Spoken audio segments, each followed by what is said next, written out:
Good morning, everybody. Welcome to the Meta Cafe. Grab your cup of coffee or your tea, sit back, and enjoy the discussion today because I have a guest. As you can see, I am not alone here this morning. And I would like to introduce you to Donna Blevins, who is the author of the book MindShift. I'm going to see if I can bring up the cover of the book. And now all of you should be seeing a 3-panel with me and Donna and the cover of her book. It is called MindShift On Demand. And Donna, I'm going to give you a chance in just a moment to introduce yourself and tell us a little bit about you. But I wanted you to know that we are always here in the morning talking about things that have to do with the mind. Because one of the types of astrologies I do is called human design astrology. And in human design astrology, I have to run around the world telling everybody that you don't make decisions from your mind and that the decision-making capacity is all further down in the body. So we're often talking about the mind and its effects on all of us. So this is a perfect subject for us to be talking about this morning.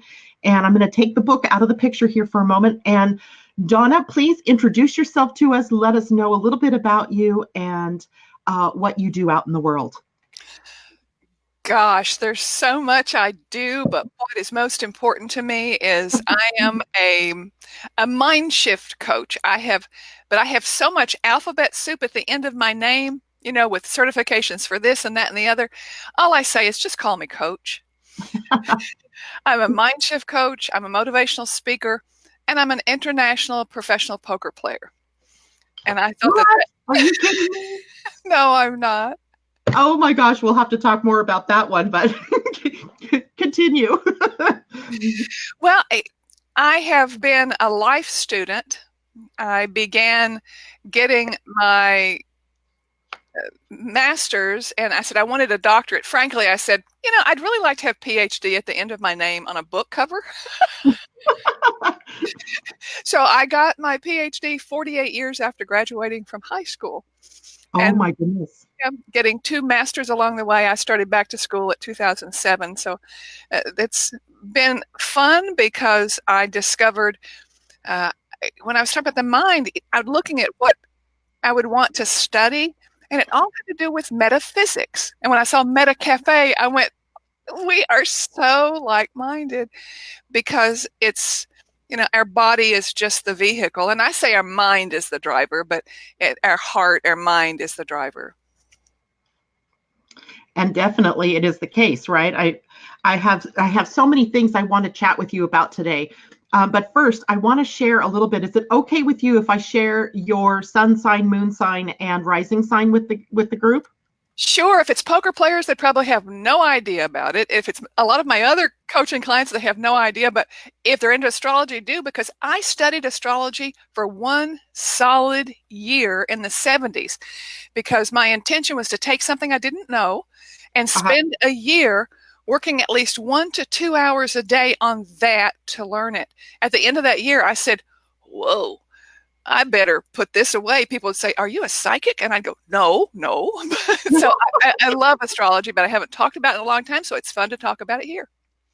Well, it's my favorite subject, right? So you're in good company here. If it's something that interests you, it is something that interests all the listeners here this morning as well. Donna and I were chit-chatting yesterday, and I just threw out there, what's your sign? And she shared with me that she is a Taurus.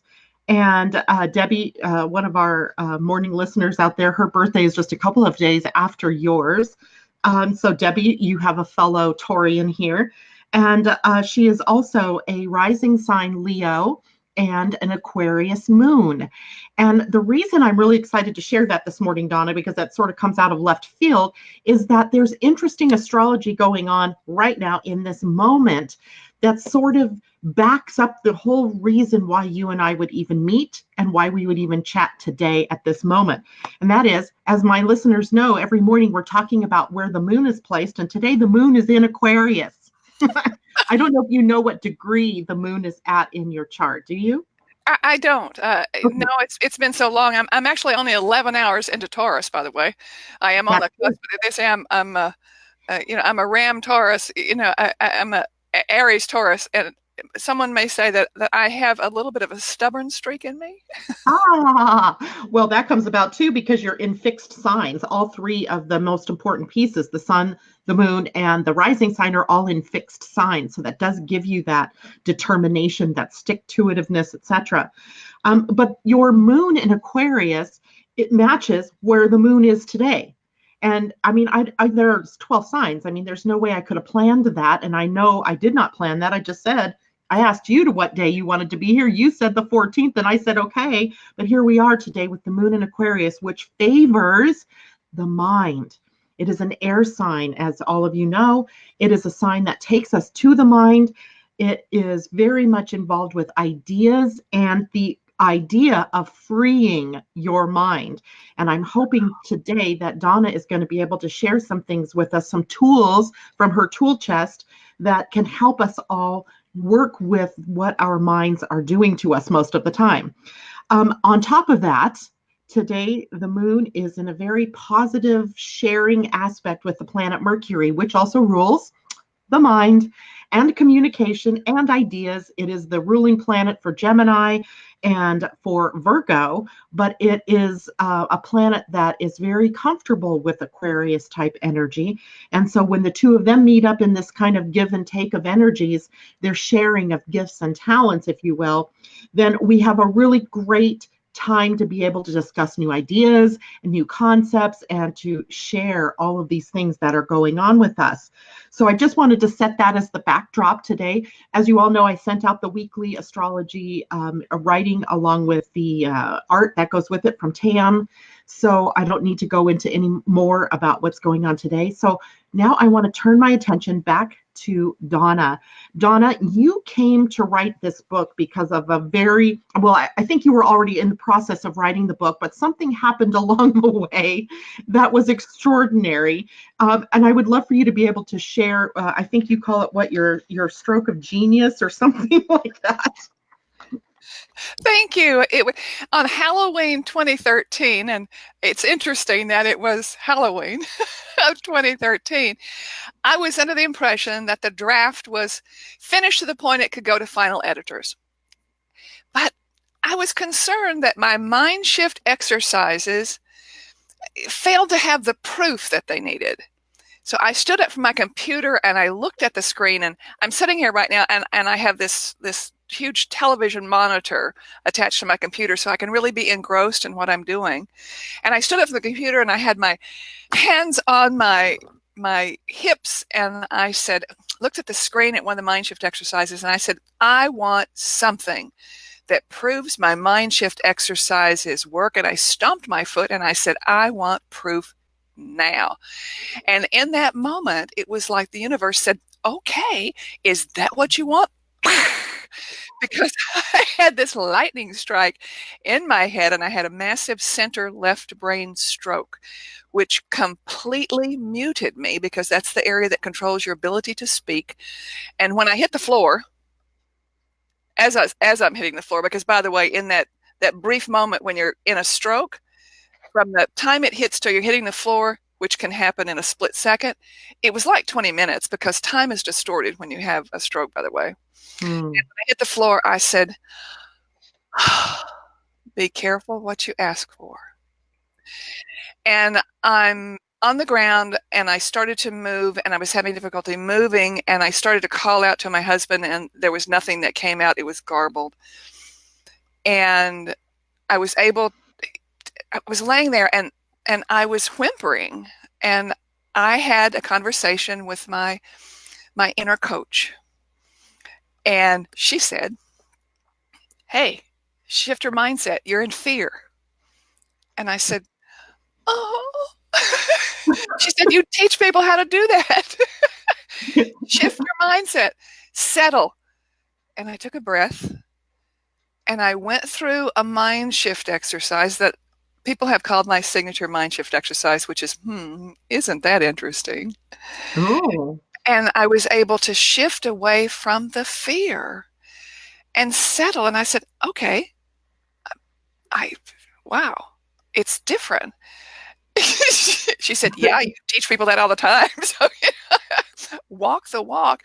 So I was able to get up from the floor, get my shoes on, although it was difficult to tie them. It was very odd. I was trying to tie the bow tie on the shoe, and it wasn't tying right, and my right hand wasn't working. Oh, And goodness. I was able to get myself to the kitchen, and I wasn't able to speak, and apparently the right side of my face was kind of, Drooping. that's the word.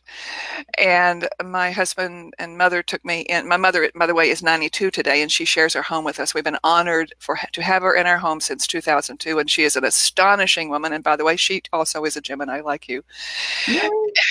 And anyway, they were able to get me to the local hospital, but they airlifted me to the University of Florida Teaching Hospital. And all along the way, they're saying, oh, she will never be able to speak again fluidly. It'll take her 8 to 9 months just before she can speak. And I chose to think of that differently. I have an internal remote control. Imagine you have in your mind's eye a remote control. And I have one inside. I have a delete button, a cancel button, a fast forward button, but I use the delete and cancel a lot. And every time they said something, I would do delete.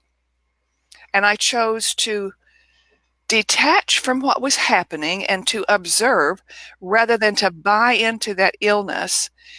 And as they airlifted me, I have to tell you, it was a fun ride. It was like an amusement park. And the bottom line is that rather than being 8 to 9 months before I could speak fluidly in 3 days. Which I find amazing because my mother also had that same type of stroke. And I grew up in a foster home because it left her so debilitated. And if only, back in the 60s, we knew what we know now, things could have been completely different. So take us a little bit forward now to when you were in the hospital, because in the book you share, some of the conversations that people were having and what you were doing in response to that, especially when you talk about going up to the nurse and telling her, what was it? You wanted to know what time it was and how quickly it was going to be before you could shift and do something else. I forgot what it was. Tell us what I'm talking about, right? Yes, actually, that story has to do with 2 years prior because I had a heart procedure. Because, by the way, people who have AFib, atrial fibrillation, in the top part of their heart, where their heart beats irregularly, Mm-hmm. You are 5 times more probable to have a stroke.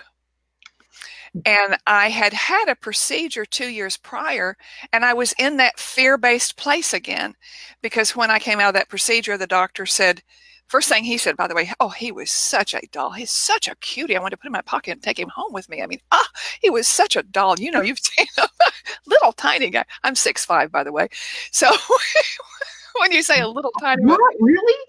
Yeah, I'm 6 feet 5 inches tall, and my husband, who's one of the few people I look up to, is 5'3". Holy moly! That's That would be like my mom and dad. My mom was 5'4", my dad was 6'4". That's a foot difference. Yeah, and when people do that, I say, okay, my husband is right here, and you can just kind of work on that, whatever you think that happens with that. He's about right here. He's the perfect height, so what can I say? But the 2 years before, what happened when this gorgeous little doctor said, your procedure was unsuccessful, I went to that fear place again. And I was so afraid. This inner coach and I have this relationship. And again, I shifted away from the fear using a mind shift exercise I'll be happy to share with you in a few moments. And I was able to say, I need to walk. I knew that I was out of the fear and I was still out of rhythm. And I said, I think this can be fixed if I walk intentionally at a pace that will help my body to get into that rhythm. And I went up to the nurse's station and I said, I'm Donna Blevins, Weitzel, and what time is it now? And she said it was 5:15 it was. Thank you. 5:15. Thank you. I'm going, what was that? 5:15. And I said, I'm in, please check. And we were on those monitors that are the ones you wear a heart monitor. Oh yeah. And you have to stay within the area because it's like a telephone because I'm not wired to them.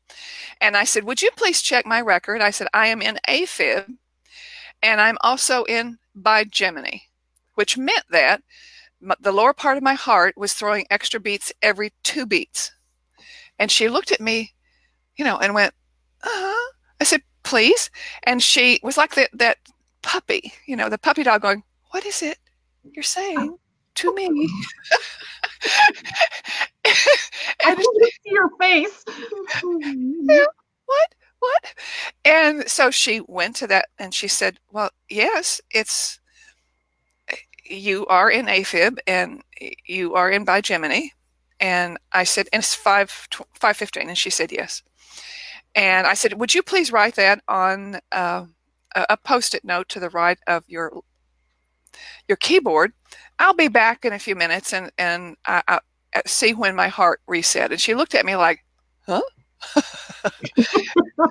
Okay, so she dutifully wrote it down. And I started walking and I turned away and I'm walking down the hall and I thought, how do I do this? And I thought it's a beat, beat, beat. So I sang the word beat and I'm snapping my fingers at 60 snaps per minute and I'm feeling it. I'm having fun.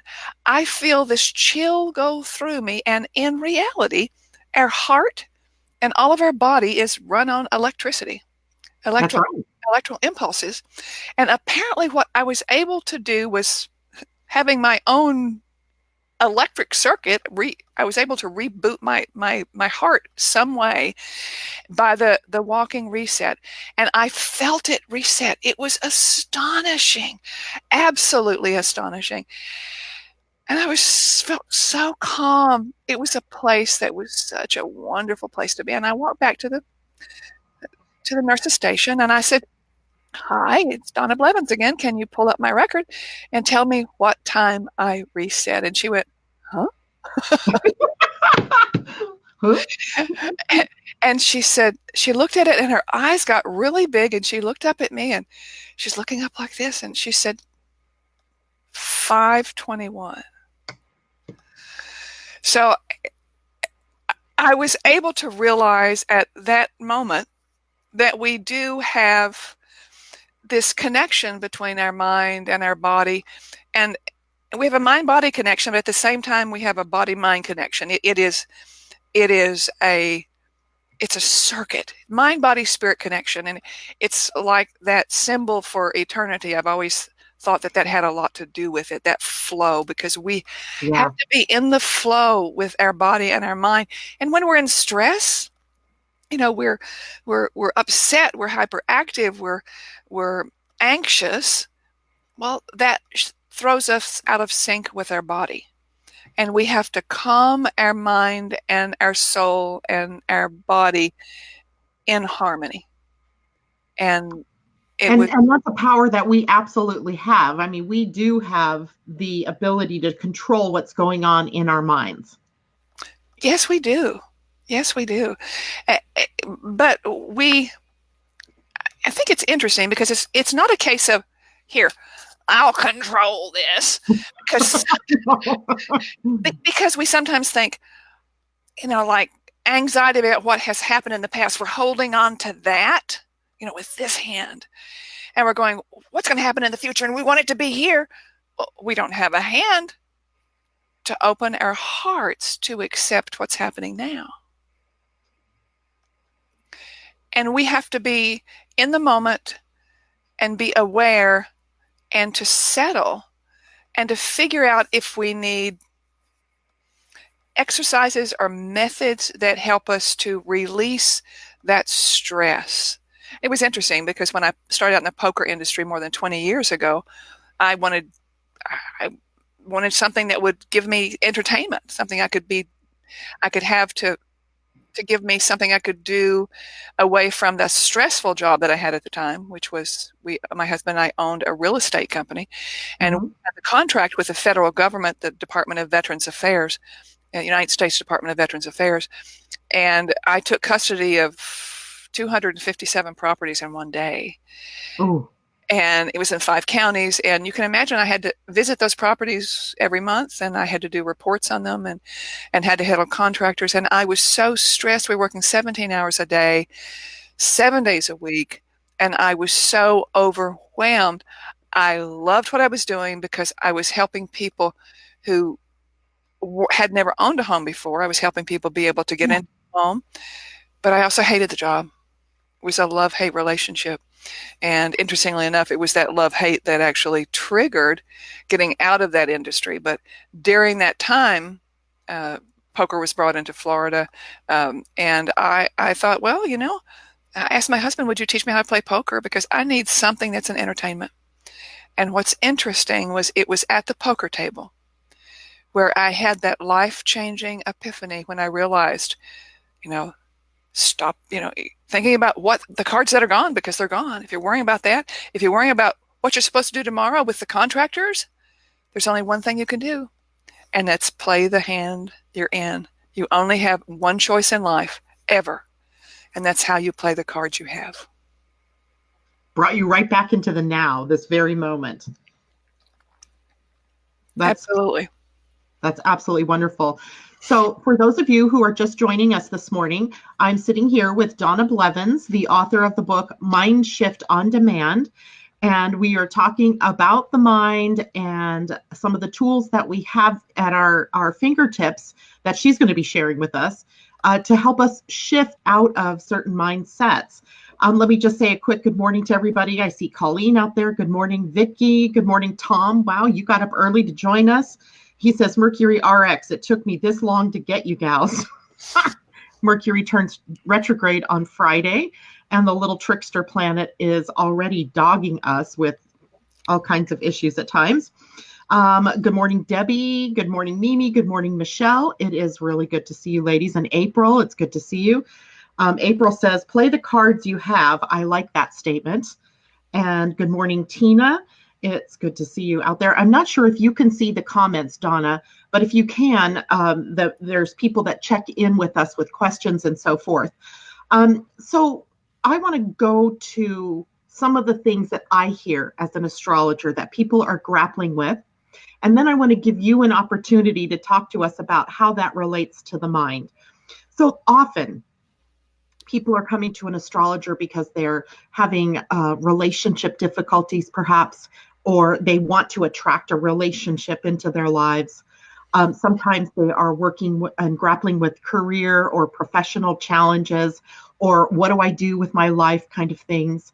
And sometimes there's financial challenges. Other times it's health challenges. And as I'm thinking about what you wrote in the book MindShift, I see that there are applications and tools that you've put in that book that can help people for all of these things. Tell us maybe something that people can work with right now that can help them shift whatever it is that's caught up in their mind about what they don't have, about what they need, etc. Something that they can use right now. I go back to my signature MindShift exercise because it's so simple to use.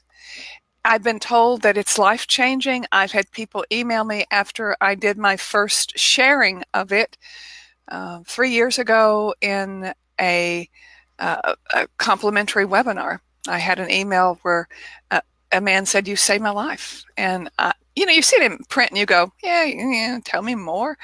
And it was astonishing because he emailed me back and he said, I had a gun and one bullet and I was getting ready to use it. And I set it down on the coffee table and I opened my email because I was going to email a goodbye to my family.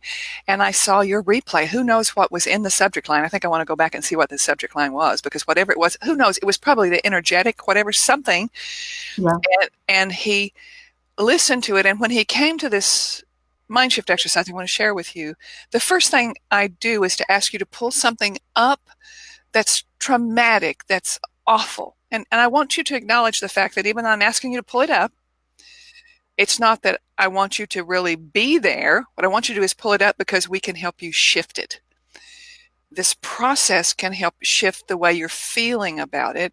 And the first step after you rate where you are is to forgive yourself for being there. And that was when he said that he fell down on his knees and he just cried. And by the way, he was one of the final editors of the book. So, oh, that's so cool. yeah. But so let's say, would you, and I think you'll be okay with this. And I know if I can say, would you like to be transparent? And you don't have to tell us what it is, but would you like to bring something up that is still hanging on with you? Is there anything that gives you stress? Yes, of course there's things that give me stress. Yeah. Okay. Would you like to pull up a single thing right Okay. now and bring it to mind? Okay. And would you rate where you are? And when I say rate, it's like the pain scale rate. 0 is it doesn't hurt at all, and 10 is so awful, take me to the ER. And where would you rate that on the number scale? Right at this moment, I would say maybe a 6. Okay, excellent. So, would you please close your eyes? And anyone who is listening, I'd like for you to do that as well. Go through the process, bring something up to mind, and rate where you are. And now what I want you to do is to forgive yourself for where you are. Forgive yourself for dealing with that. Self-forgiveness is powerful. It's probably one of our most profound tools. Just take a moment and just breathe in, and just breathe in that calm of self-forgiveness. Just forgive yourself. Sometimes people say, I can't forgive myself. Just pretend you do, because pretending is something that our mind can see as a reality. So next, I'd like for you to ask this thing to show itself. Keep your eyes closed, and in your mind's eye, ask it to show itself. And sometimes it's difficult for it to take a form. And if you're having any difficulty with it taking a form, you can name it and you can look at those words. So right now, Janet, just nod your head if you see an image in your mind's eye. Okay, you see the image. And when I was dealing with that concept with shifting my heart, I thought, what is this thing? And it was a monster around it was a monster who had its teeth in my heart. And that's the image that I had, a fear monster, I called it. So now what I'd like for you to do is I'd like for you, in your mind's eye, with your eyes closed, to step back one step from it and just notice it. And as you do, what you're doing is you are detaching from it, and you're cutting the cord, you're severing the cord, because when we are that close to it and it is consumed, we're consumed with it, we're fueling it. And right now what you're doing is you're cutting off the fuel. And just detach and just notice it. Just, sometimes you can notice it and you can smile and go, wow, yeah. And I'd like for you to say with me, isn't that interesting? Just go ahead and say that out loud. Isn't that interesting? Say it with even more feeling for me. Isn't that interesting? That's right. And just notice it, because when you have asked it to take a form and you've detached from it, it now has boundaries. It's no longer out there and around you and all consuming of you. It's now in your mind's eye. And as you've done this, you will notice that it's actually moving further away from you. It's getting smaller. It's an astonishing place to be, because it's no longer consuming you. It's finite. Now, what I'd like for you to do is open your eyes, look up and to your right, pivot your entire body about 45 degrees to your right, continue looking up, and ask out loud, where would I rather be? Where would I rather be? Ask it with more feeling. Where would I rather be? Now come back to me.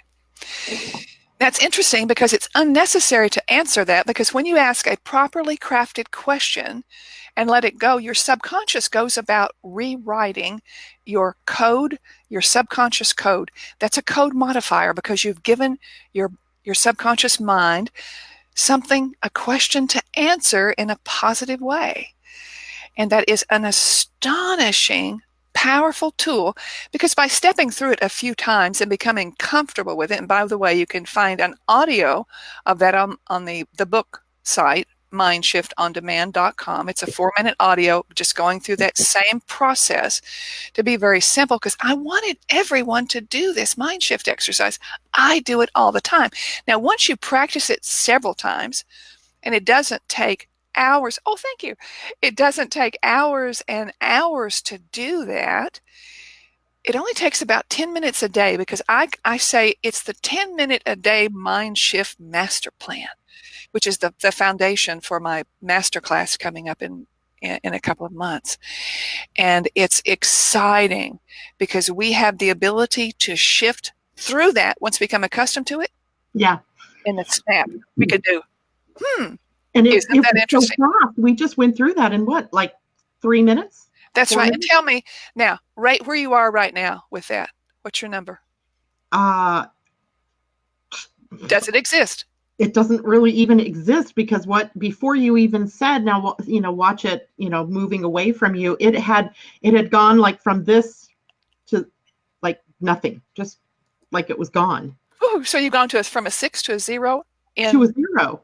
And that's, to me, that's really fascinating. And it was before you even asked me to do that part, it was already happening just by my becoming objective. Whether that started with the forgiveness or whether that started with me being objective, I don't know. But, as I was watching it, it was moving away anyway. And then it just sort of was gone. And I'm so thrilled to hear that. I mean, I shared this 3 weeks after the book was published. Mm-hmm.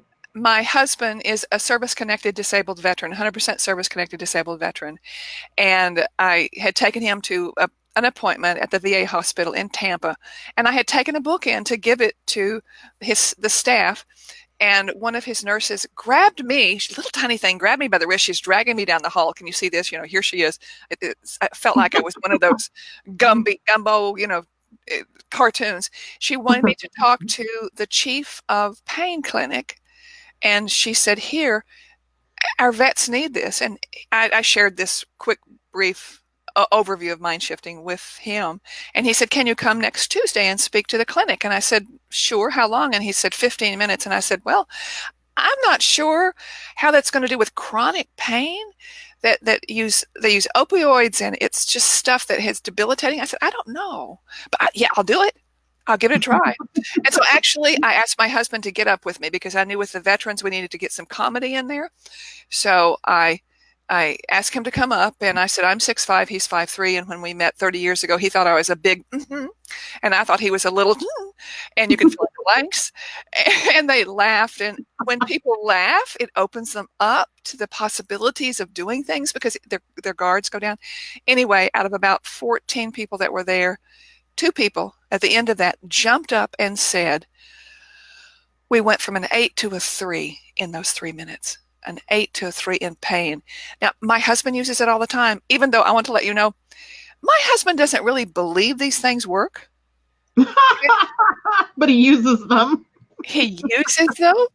He doesn't believe in the concept of creating a shield around your energy field. He doesn't believe that works, but he tells people about it, and he uses it all the time. Oh my gosh, that's too funny. Yeah. So I want to ask some of the people that were out there that are listening. Did you guys do the exercise while Donna was taking me through it? And what were your experiences? We'd like to hear from you guys about that. So I'm inviting you to type that into the chat, and then I can share that with Donna as we go on. So, Donna, I take it this can work with anything. I mean, you were talking about it working with pain. You shifted your heartbeat. I shifted my issue. I'm sure other people that were trying it were shifting theirs. Is there anything it doesn't work on? To my knowledge, it works with everything. Well, let's look at it like this. Does it work with a broken bone? Rather than being something that's going to heal that bone immediately. No, it doesn't do that. But what it does is it helps us to shift away from focusing on the pain of that. And we can focus on healing quickly, because I've had 2 heart procedures after the stroke. And with each one of them, I would have to go into an intensive care unit because of what they were doing. Yeah. And they told me that they had never, ever seen anyone heal so quickly. I love hearing stories like that. And all I know is that I do what my mama Peggy says. I told you she's 92, and Mother says that in order to stay above the grass, you have to get your butt up. That is her motto. So when I'm after having a surgery that's very painful, and I have 8 things hanging out of my body, 8 tubes, and I said, "Here, I want to get up and walk." And they said, "You want to walk?" And I said, "Well, probably prefer to walk than to lay here." And I was walking within 12 hours, and I would say, "Okay, how many times can I go around the wing?" And they'd say, "Well, just do it once." And I go, "Well, once is a start." And so I would do 1, and then the next time I got up, I'd do 2, and then I was up to 5 times. And they said they did what's called stepping down from the intensive care. They take you to another step down, means that you're now in another wing where it's not as critical, and then you step down again. And I was supposed to be 5 days in the intensive care, and I was 2.5. And then they said, "We've never seen that kind of healing." And I'd go, "Well, thank you very much. Here, my MindShift On Demand." The last time I had a procedure, which we're nearly finished with that, by the way, which I'm thrilled to hear. But I'm getting ready. I'm getting ready to go under, and a little doctor comes in, and he said, he was going, "Mrs. Blevins," and I said, "Please just call me Coach." And he said, "What do you coach?" And I said, and here I'm laying in the operating room, mind you, getting ready to put me under anesthesia, and the doctors that I hadn't met before. I said, "I'm a mind shift coach." And he said, "Oh, I really need mind shifting. Tell me more." And I said, "Well, I wrote a book, MindShift On Demand." And he said, "I want that book." And I said, my husband's bringing a box of books. And he said, "I'll come and get a copy." Oh my gosh. And I said, "Well, okay." When he came, it's astonishing. I wish I had a camera going when he did this. He walked in, and he has 2 interns with him, by the way. Okay. Uh-huh. He pulls out $20 and hands it to me, and he says, "Okay, I want your book." And he looked at him, and he said, "You want her book? Here, a doctor is promoting my book to his interns." That is awesome. I want to share with you what people are saying, just in case you can't see it there. Vicky Smith says, "Yes, it instantly left like it was sucked up by a vacuum." Mimi says, "Yes, she was at a 6 and she went to a 0 and found herself in a new positive picture." Natasha shares she went from a 6 to a 2, and April shared that she went from 7 to 2. Oh, it's just chills. I mean, it's validation that I am doing what I'm supposed to be doing, and rather than get distracted doing everything else, it's this. It's helping people understand that they do have the ability to change what's happening in their life virtually instantly. And I like the fact that you call it a tool chest, because I've called it a toolbox. I love the fact, thank you for giving me that word, the tool chest, because it is, because everybody uses things differently. Because what I believe is that with my coaching clients that I've had for the past 10 years, and I started coaching virtually in 2009. Okay. I've had no idea if I could do that. I mean, how can I coach somebody who's actually in a poker tournament in Las Vegas when I'm in Florida? How can I do that? And I thought, well, we'll see if I can virtually connect. And interestingly enough, even though I've always believed I can energetically connect with people, and I believe that you probably agree with that as well. Yeah. I could tell when something was going on, and they would call and they would start talking about, "Oh, this terrible thing that happened, and I just really played this wrong." I'd say, "Tag." They'd go, "Oh, what?" And I said, "First of all, what I want you to do is, will you give me permission to tag you if something comes out of your mouth that's going to hurt your mindset. It's going to hurt where you are. They said, of course, you have permission to tag me. I said, okay, so tag. And I had to learn how to actually coach people in a fast session, because if you imagine somebody's in a big poker tournament that you might see on television, they'll have a break the big tournaments about every 2 hours.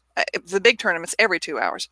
And they'll have half an hour in the big tournaments. Usually, though, in regular tournaments, they have 15 or 20 minutes. Well, what do you want to do? Go take care of your physicality, go to the bathroom, get yourself water.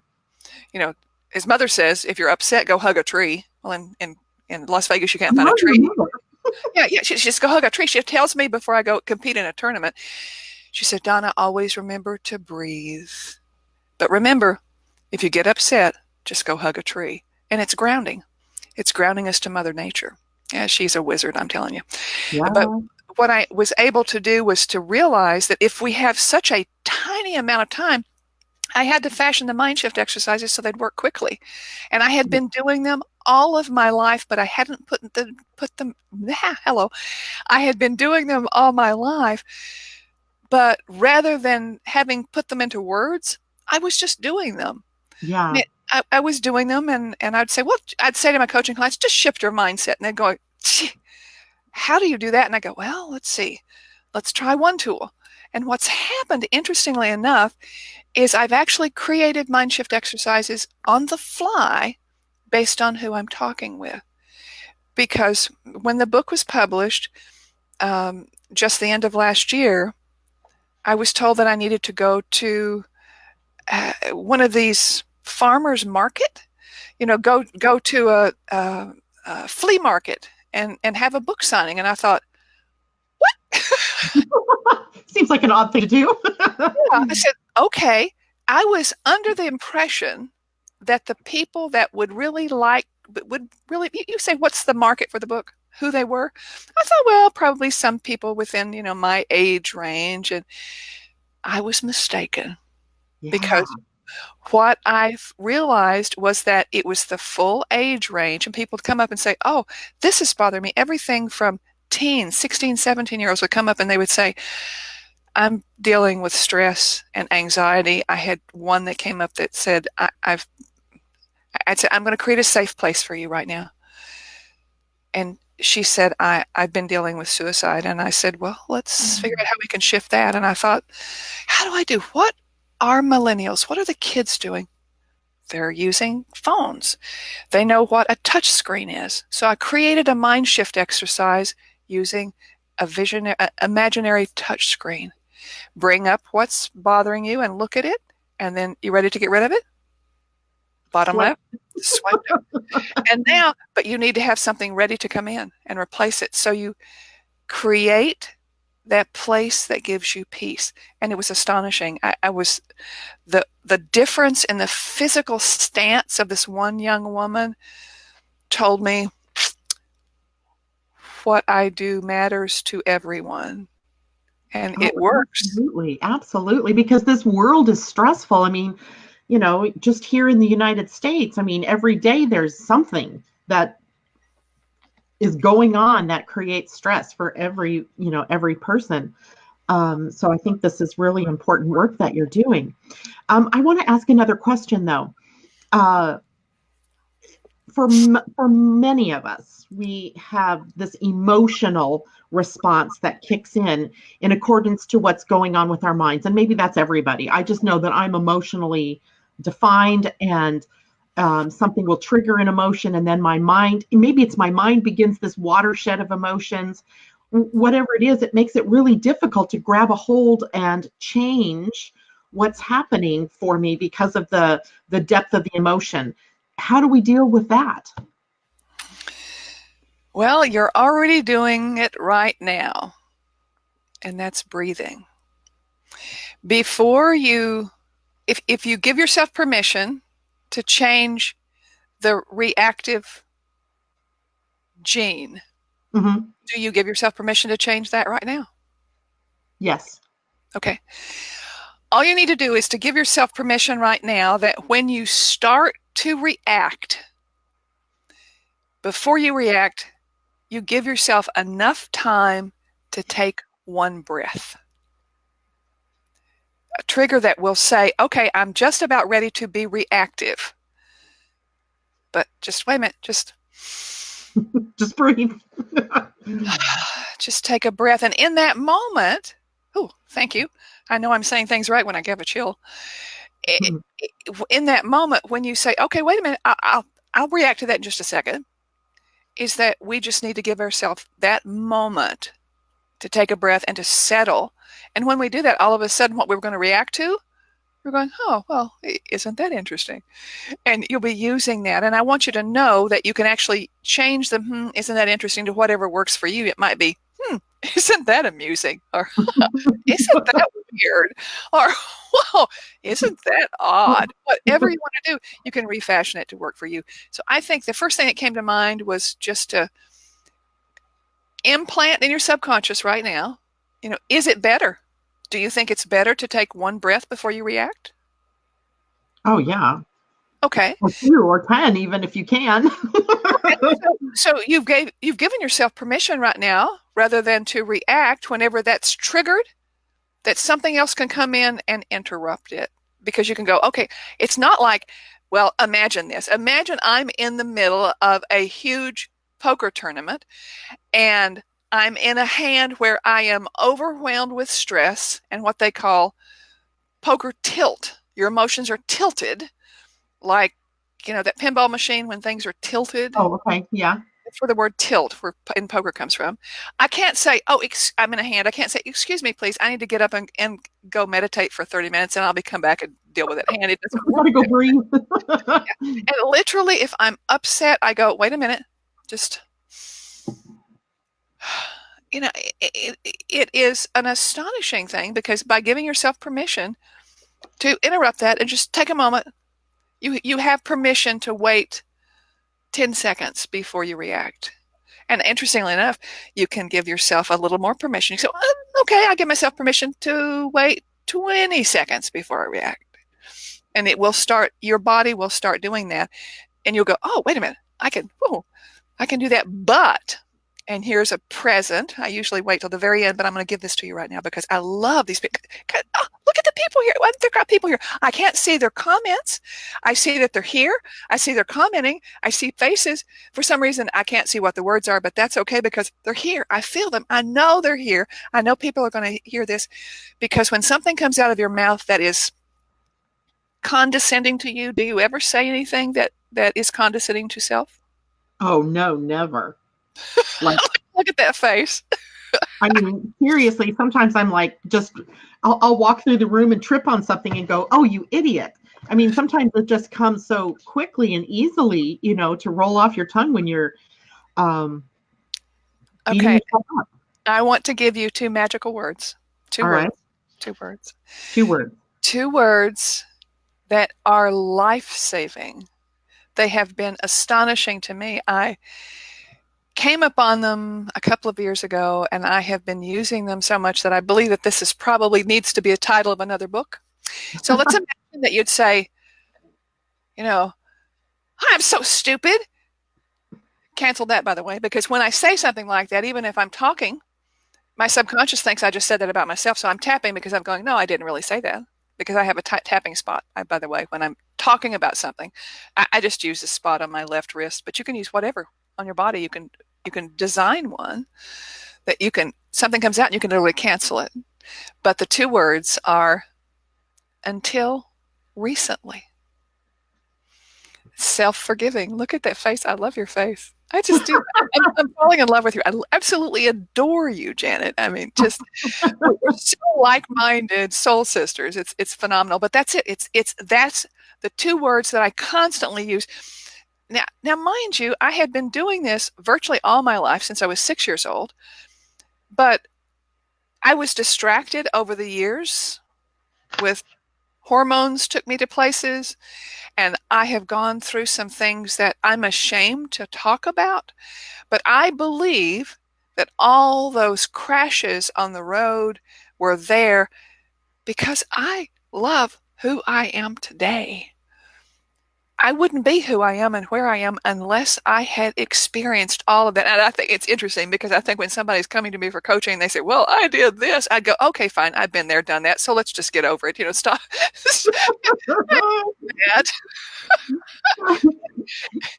But the until recently is profound because. So tell us so give me a context in which we would use those two words. When I'd say something like, why am I putting off doing things I'm supposed to do each day until recently? Oh, I gotcha. Okay. Because what happens is if you say that, if you ask that question in a condescending way, it goes to the subconscious, and the subconscious considers it a reality. Our mind is an iceberg, exactly like an iceberg. A conscious mind is like that 10% that you see above the water, and everything else is our subconscious mind.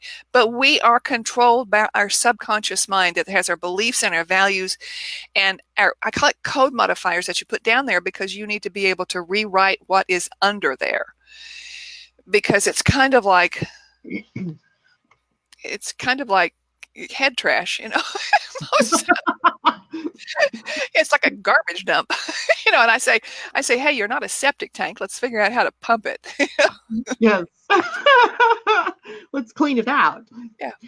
So until recently then is giving the subconscious mind something new to chew with, to play with here. It's actually canceling it. When you say that until recently, it's canceled it. Because the subconscious mind says, oh, okay, you don't do that anymore until you did it, but you don't do it anymore. Okay, that's cool. You're getting better. So your subconscious mind, whatever you say, your subconscious mind takes it as a reality. Our subconscious mind is a perfect recorder. It is just a lousy playback system. It records everything as reality, but what it plays back things that have highly charged emotions. Like, let's look at 9/11, for instance. Because of the media coverage, and social media today is disturbing, because of the media coverage of 9/11, there was a mass number of people, not just in the United States, but globally, that experienced that as a trauma. And that media, people reliving it over and over, watching that thing over and over, and even watch it today, that created PTSD in all of us in relationship to 9/11. Because our subconscious mind was taking it that we were there and experiencing it. So you need so real. Yeah. Yeah. And you need to be careful about what you watch. I mean, come to the Meta Cafe every morning. And then after you share what she's done, get off of social media. I'm serious. Turn it off. You need to go find something that you enjoy and you want, and something that's good for you and your family, and focus on that. Turn your phone off, I think. Yeah, it's certainly social media has played its part in a lot of the things that are going on in our minds, as there's so much that comes across in any moment. I had to silence the notifications on my phone from the news, because it seemed like any given day, 100 times a day, something was coming across, broadcasting, taking me into the traumas and dramas that were happening in the outer world. So I know exactly it. I would find myself getting more cynical. I would find myself being more disturbed by everything that was going on and less focused on what I really wanted to be doing. So it's definitely played its part. I was just noticing, Donna, that in your book, you have something like 12 exercises. Is there any one of those that are specific to any specific thing, or is it just more, what works for you personally? Tell me about the differences in all of those exercises. Well, from the 12 MindShift exercises, I was trying to figure out which ones to include as a package. Yeah. And I would ask my MindShift coaches, my MindShift clients, what they used. And I was able, over close to 5 years, to compile which ones I thought needed to go in a book. And in reality, what's going to happen is, as you use one, I give you permission to craft it so that it fits you, because as we use something, it becomes ours and we can change it to fit what we like. And that's important to know, because we use something and we'll think, well, that really works. And what I found doing a 10-minute a day Mind Shift Master Plan concept is that to practice one for 10 minutes a day over a 7-day period, just to become familiar with that one. And then you can figure out how you can use that one. And during the day, you might say, well, that one will pop up. And then in the second week, take another one, and until it works. I think the package, if you say which ones go together, I guess there's 3. The isn't that interesting, which is, well, there's the shifting the gears to begin with, which is like pretending like you are shifting a manual transmission. People tell me that will bring them back to the present and back by going into neutral. And that is a profound place to be, by actually using your body, because when you pretend like you're shifting and saying use the clutch, and if you've never been in a manual transmission, you just go Google it. No, I actually taught myself how to drive one of those cars because I went and I bought a car. It had a manual transmission. I didn't know what that meant. And then the guy gives me the keys after I bought the car, and I looked down and I went, well, oh my God, I don't know how to drive this car. And he goes, oh, it's real easy. You just put your foot on the clutch, shift the gear, and go. And I drove myself home, teaching myself all along the way how to use that kind of a transmission. That's phenomenal, because when you're doing the first one in the book, it's a real simple one about pretending like you're shifting gear. What you're doing is you're engaging a lot of different muscles in your body, and when you do that, you're using different parts of your brain.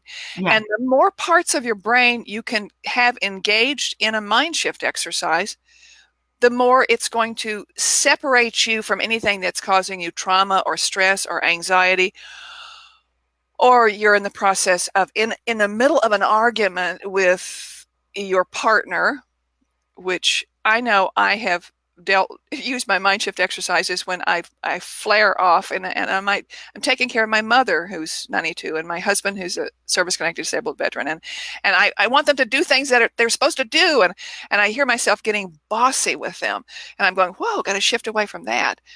And we can, by like the gear shift, if you do your foot and you're looking over here and doing that, you're using all of these different physicalities, and each one of the mind shift exercise have that. But if you use actually a 4 package, that one, isn't that interesting that I shared with you, then the shift into neutral goes to I tell my coaching clients to engage their energetic radar, and that's the concept of actually engaging that radar is profound, because you need to know that you have the ability to do that. And then that goes with the egg, which is installing a mirrored egg around your body, which is a flexible membrane that is around your energy field that reflects only negativity while allowing all the positive to flow to you and into your heart. And it reflects back negativity, not to where it came from, because if you do that, that's creating bad karma, but it reflects it back out into the universe and becomes neutralized. So that's the package, I guess, the 4 that people say they like the best. Nice. So the book is, I'm going to put up the picture of the book again, Mind Shift On Demand by Donna Blevins. And Donna, you also have a free audio. I think I saw that on your website. Was that correct? Some of these exercises. That is correct. The MindShiftOnDemand.com has a 4-minute audio, and it is of the one that I shared with you earlier. And I am in the process of putting together more collections for people, because I want to share it openly. And I'll be doing some webinars between now and the upcoming holiday season.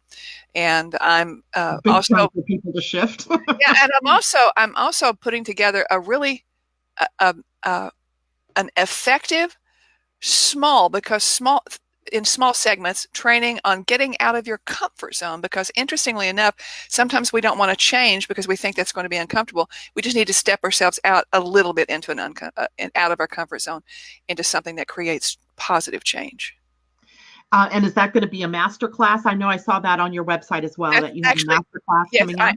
Yep, I have a master class coming up, and I'm so excited about it because I've had so many people say, would you please do that? And it's going to be a program. I'm going to be doing Facebook Lives for 10 minutes each morning to tell people what they're supposed to be doing that day in a group, a special group. And I'm very excited about it because people are going, would you please get this done now?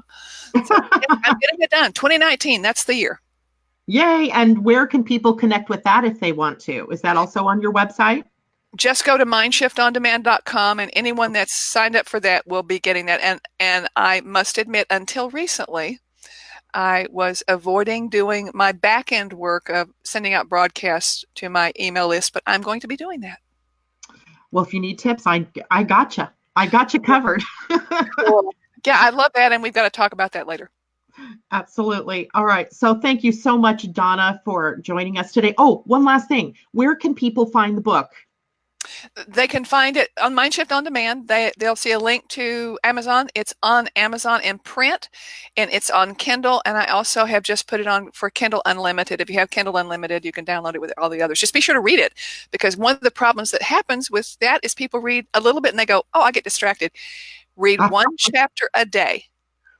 And it takes 2 weeks to read the book when you do that, because there's so much to do and to learn in each one. And it's simple. It's simple stuff, but you need to just do it. That's absolutely wonderful advice. Thank you so much. Donna, it's been a pleasure. I am really excited that you came here today. Let's see what last comments are from people. Mimi says, love this. Neutral is often a go-to for me. And every night I refresh my etheric bubble, including a silvery pink reflective surface. Only to good stuff is allowed inside. I love that. That's very much like your egg, the egg. And Jan asks, is this a kind of self-hypnosis? That's a good question. Actually, I believe probably it is, because you give yourself permission. And I actually have a certification in hypnosis as well. I told you I had so much alphabet soup, but it probably is. I would say it goes within that realm. Awesome. And thank you again for joining me this morning and talking to my group of people about this. This is such important stuff. You can find, again, her information at MindShiftOnDemand.com. And thank you, everyone, for joining us this morning. Have a great day. Mwah! Much love to you all. See you tomorrow morning right here, 8 a.m. Talk to you then.